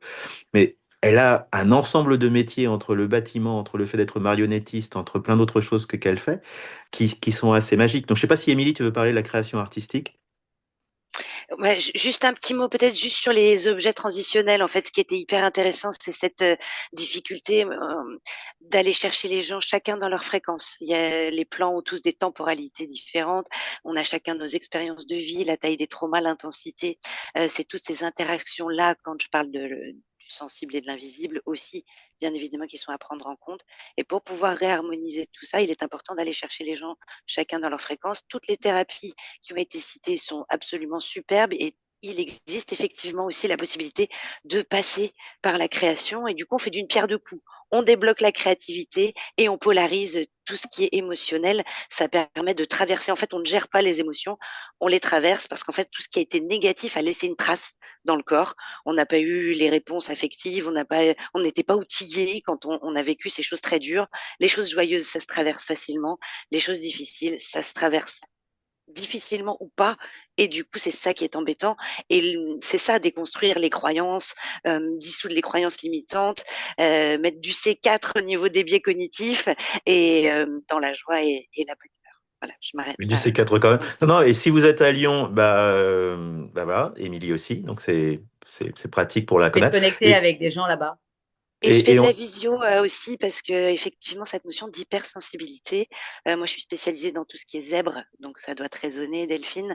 Moi, Euh, franchement, tu sais, je ne sais pas ce que je suis, mais je ne sais pas si j'ai un peu TDAH, du HPI avec je ne sais pas quoi. En tous les cas, j'ai bien compris que je rentrais pas dans plein de cases depuis toujours et j'étais en souffrance, vraiment. Moi, c'est la principale caractéristique des zèbres, j'ai un problème c'est avec le pareil. temps. J'ai un problème avec le temps, donc aujourd'hui, j'ai réussi à le résoudre comme je peux.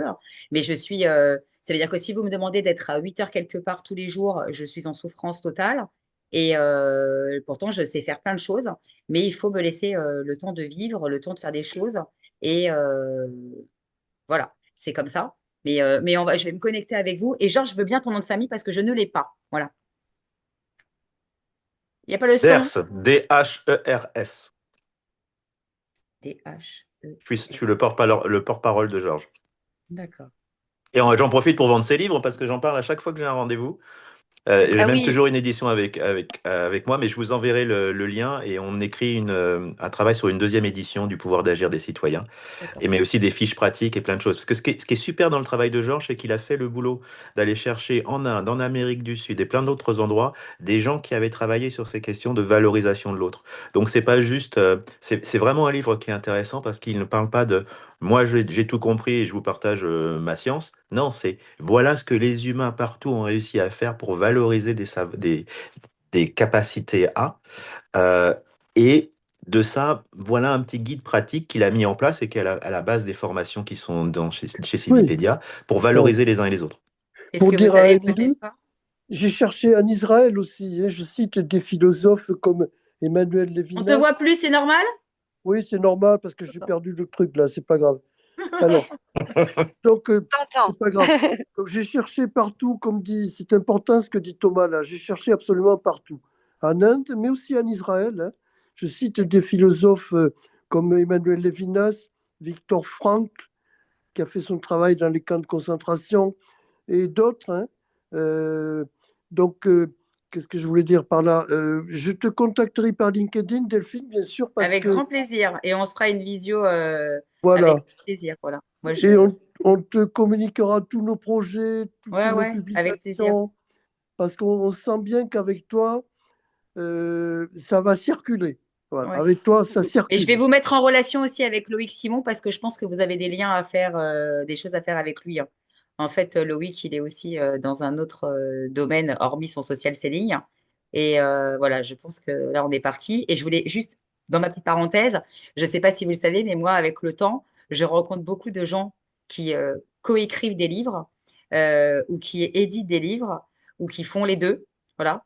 Et il se trouve que j'ai participé un bouquin en fait pour l'autonomisation en fait des femmes d'Afrique. Je ne sais pas si vous le savez. Voilà.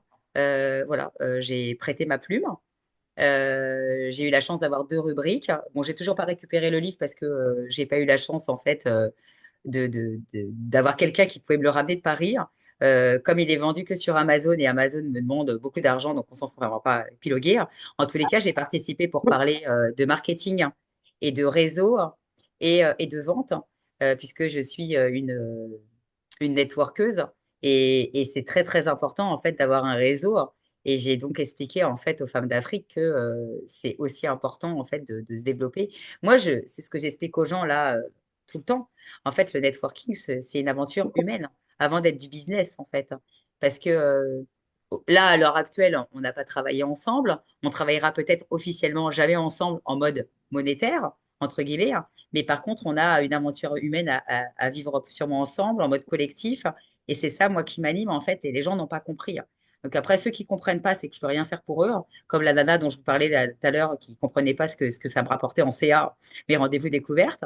Donc je lui ai dit une infinie richesse. Je peux pas comprendre, la meuf. Je peux pas comprendre. Et voilà, moi, ça me nourrit, hein. Ça me nourrit, en fait, de rencontrer des gens, en fait, euh, voilà, du monde entier, qui font des choses toutes très différentes.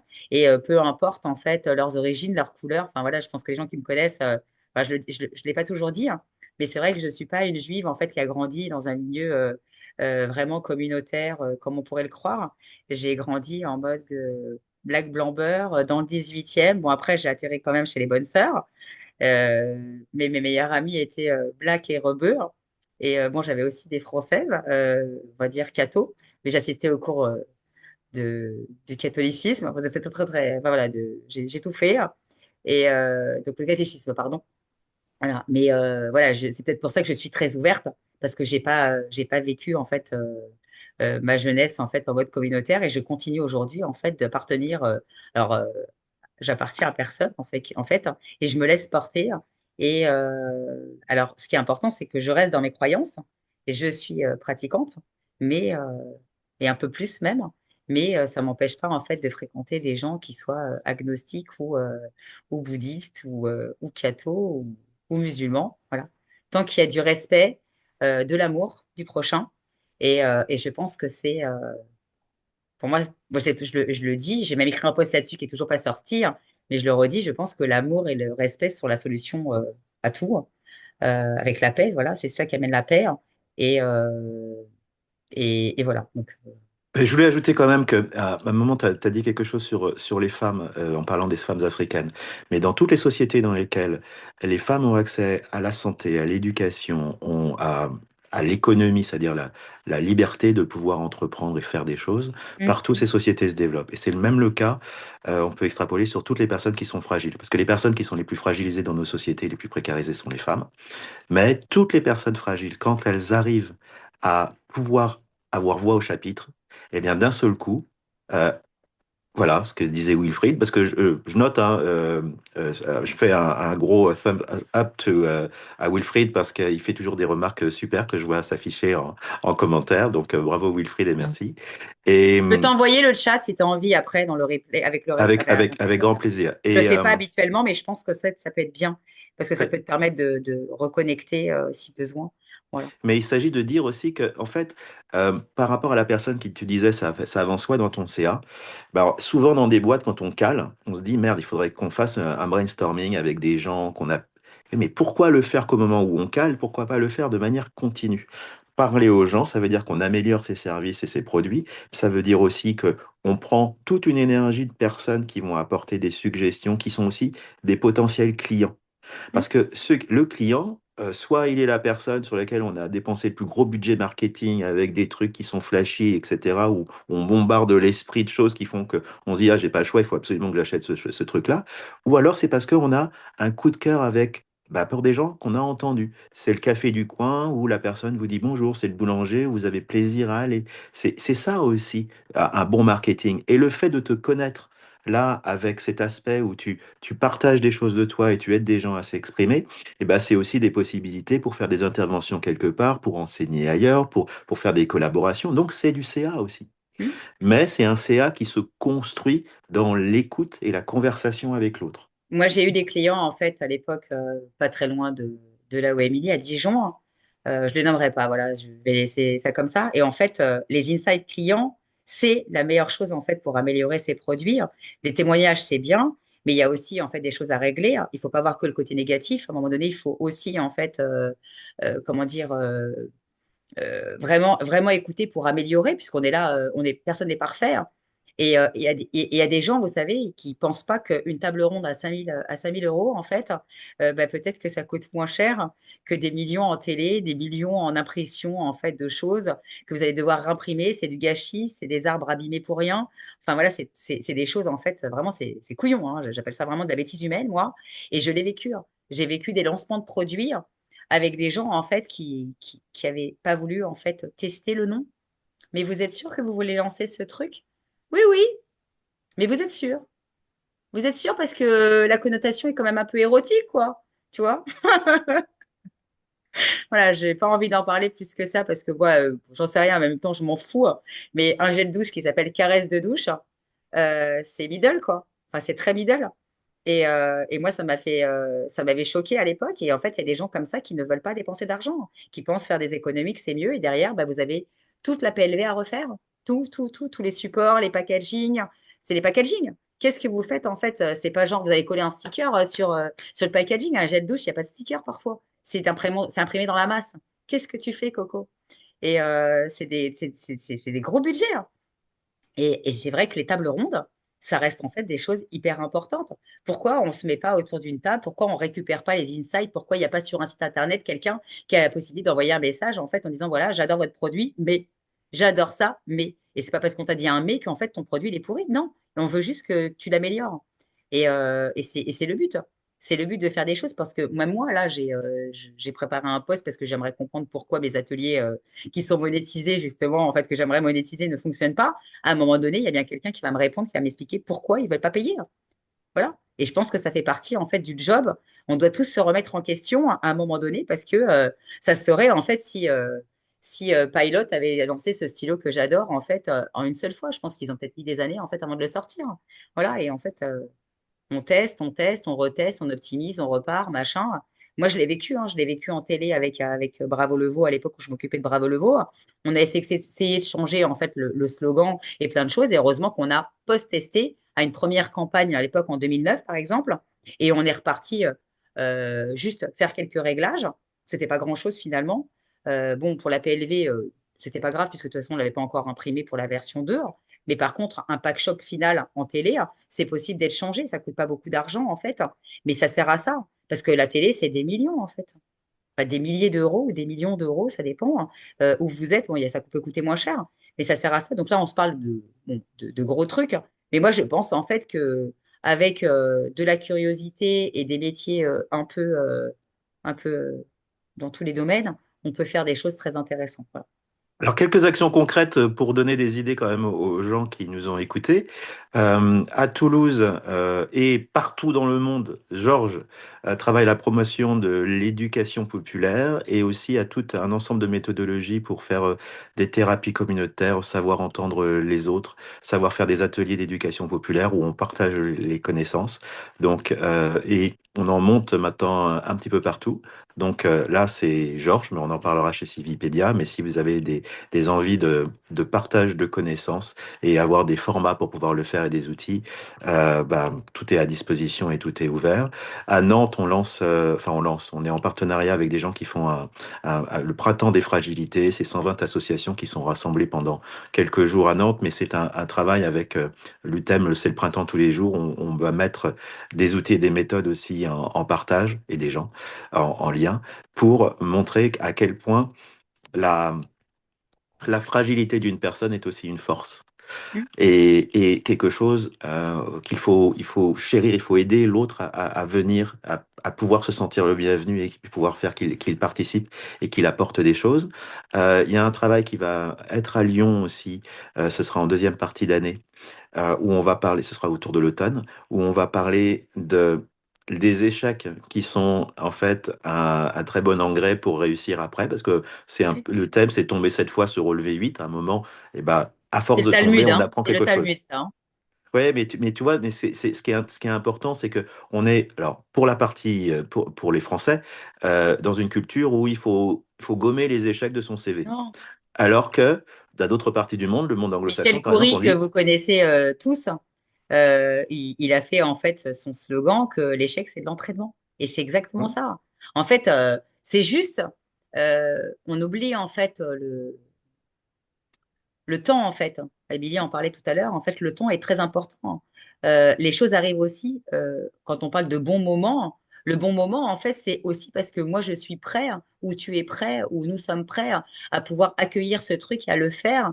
Et c'est pareil, en fait, qu'un couple, deux personnes qui se rencontrent, parfois, elles ne sont pas forcément prêtes au bon moment ou à cet instant-là. Et qu'il faut attendre un petit moment ou parfois plein d'années pour que les choses avancent. On a des choses à régler. Toute une histoire de réglage, de temps. Et je pense que l'échec, c'est vrai que peut-être que c'est quelque chose de typiquement français, en fait, je crois. En fait, c'est à bannir en fait chez nous, alors qu'en fait, l'échec est quelque chose. Puis justement, c'est ça. C'est, moi, je le vois comme de l'élan, en fait. Bon, après, peut-être que je suis une sportive et que du coup, je touche le fond de la piscine et pouf, je repars. Et voilà, je suis comme tout le monde. Ça ne m'empêche pas en fait de pleurer comme beaucoup de gens ou quoi que ce soit. Et après, il suffit juste de se dire, voilà, ok, tu as passé un mauvais moment, ok, ça s'est pas passé comme tu voulais. Après, il faut savoir aussi relativiser. Et après, c'est que il fallait peut-être changer de chemin, avoir d'autres opportunités parce que c'est comme ça.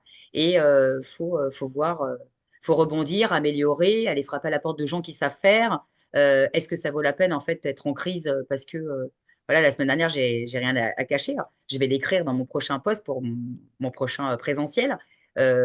Personne n'est venu. Hein. On était que deux à mon networking en présentiel.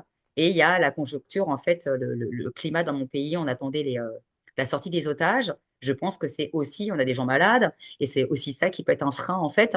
Et du coup, avant, il y a quelques années, j'aurais été presque en larmes. Personne n'est venu. Voilà. Ben là, j'en ai rien à faire. Si personne n'est venu, c'est mais comme ça.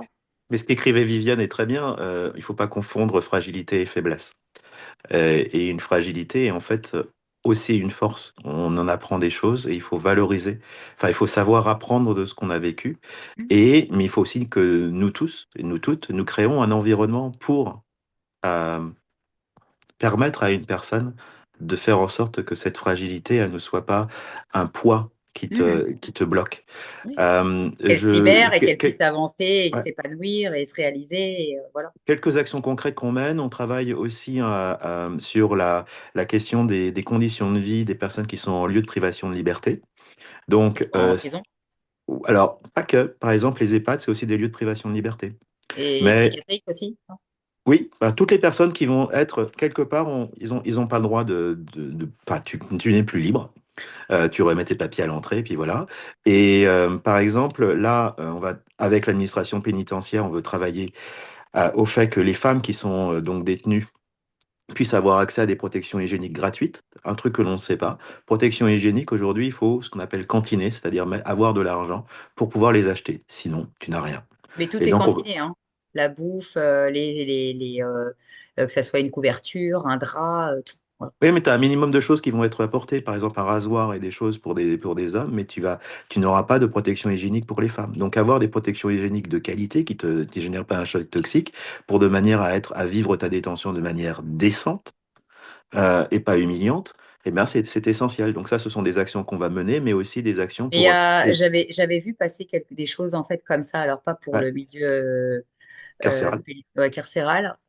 Euh, j'ai plus les noms là comme ça, mais je sais que dans mes contacts à un moment donné, j'avais des personnes en fait qui étaient dans le monde, qui avaient créé en fait une marque de protection hygiénique. T'as Et une marque qui s'appelle Joe, qui est à Nantes, J-H-O, qui est intéressante, ok, et qui justement est aussi dans cette éthique-là. Tu as Marguerite qui existe, qui est en Bretagne et qui met des distributeurs de protection hygiénique et de tampons gratuits dans les lycées très bien. pour que ce qu'on appelle la précarité menstruelle n'existe plus. C'est-à-dire que être une femme, tu payes la taxe rose, c'est-à-dire que tu payes des fois des mêmes produits, par exemple les rasoirs pour femmes qui vont être payés, ou tu mets simplement, non, taxe rose, c'est même le même médicament que pour un homme, mais qui est marketé pour les femmes et qui va coûter plus cher.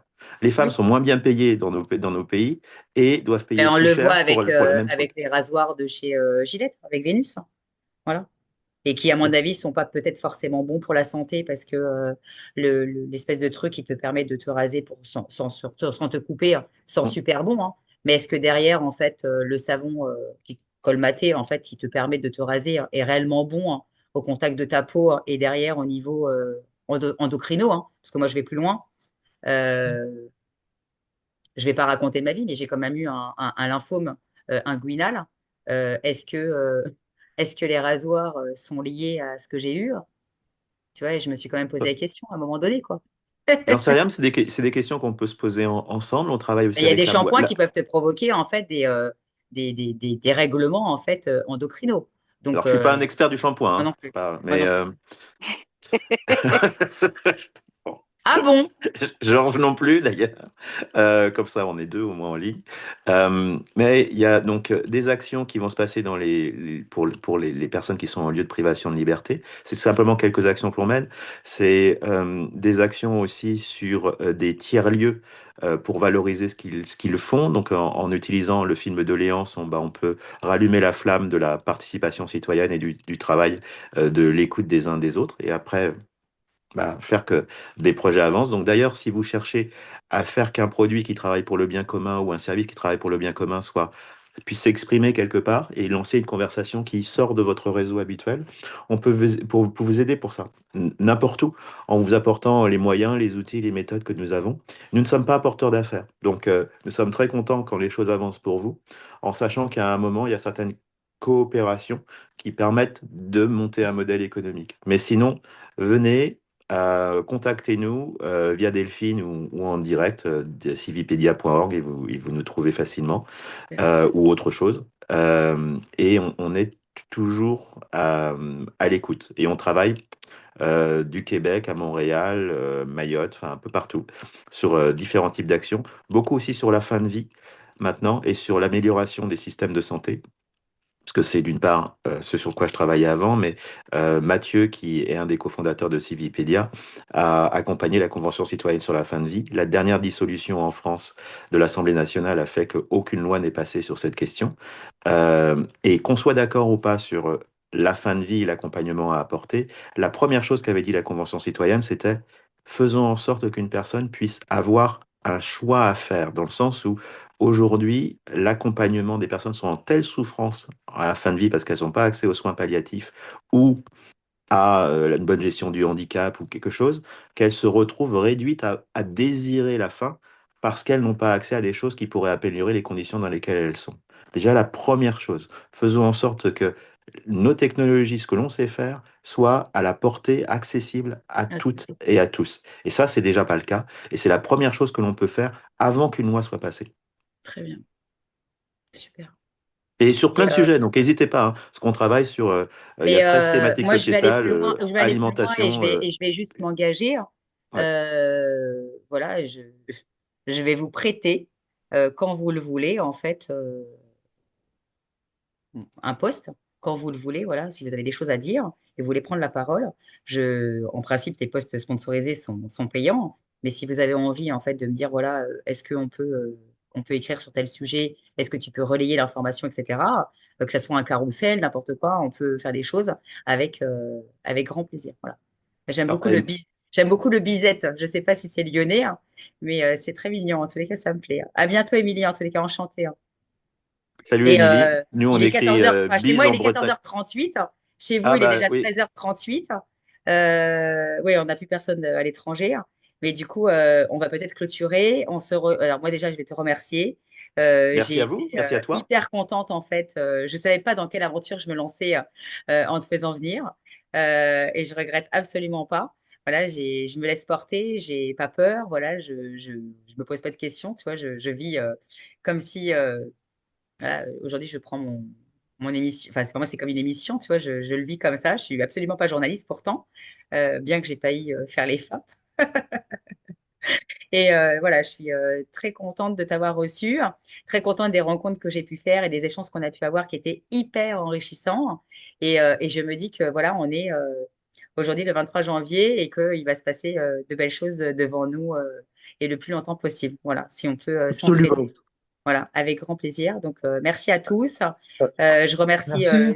donc déjà Thomas, Vivi, je vais faire dans l'ordre de Merci à vous. Émilie, Lionel, Wilfried, Franck, Flo qui est parti, Adèle, et je crois avoir oublié personne. Georges, Et Georges, t'es oublié? Excuse-moi. Et voilà. Georges, voilà. Donc, voilà, je pense avoir oublié À personne. très bientôt sur À très LinkedIn. bientôt. À très, très bientôt. Prenez soin de vous surtout. Et parce que sans la santé physique et mentale, de toute façon, on va nulle part. Je tiens à le redire. Et voilà. À très Allez bientôt. bien tout le monde Bye et Bisous, bye. merci, à à très bientôt. vite, Au salut, revoir. ciao. À bientôt à Toulouse.